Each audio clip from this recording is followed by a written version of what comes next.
நீங்க புதிய காரியத்தை பெற்றுக்கொள்றதுக்கு முன்னாடி சில தண்ணியை கடக்கணும், சில ஆறுகளை கடக்கணும், சில அக்கினி வழியா நீங்க நடந்துதான் போகணும். ஆனா நீங்க தனிமையில் இல்ல, தேவன் என்ன செய்யறாரு? கூட இருக்கிறார். சொல்றார், நான் உன்னோடு கூட இருப்பேன். I will be with you. நம்ம கூட இருப்பேன்.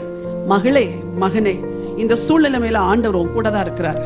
உன் கூட தான் இருக்கிறார். நீ அழுது கொண்டு இன்றைக்கு இந்த வார்த்தையை கேட்கிறியே, ஆண்டவர் உன் கூட தான் இருக்கிறார். மனசு உடைஞ்சு இந்த வார்த்தையை கேட்கிறியே, தேவன் உன்னோடு கூட தான் இருக்கிறார். வாழ்க்கையை முடிச்சுக்கலாம் நினைச்சுக்கிறியே, தயவு செய்து நிறுத்து. தேவன் உன்னோடு கூட இருக்கிறார். நீ தண்ணீர்களை கடக்கும் போது நான் உன்னோடு கூட இருப்பேன். ஆறுகளை கடக்கும் போது அவைகள் உண்மையில் புரளுவது இல்லை. ஆண்டவர் உங்களுக்கு புதிய காரியங்களை செய்து தன்னுடைய நாமத்தை உங்க வாழ்க்கையில மகிமைப்படுத்துவார். ஹல்லேலூயா.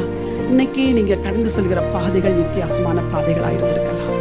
ஆனால் தேவன் உங்களுக்காய் புதிய காரியங்களை செய்ய போறதுனால surrender your life to God.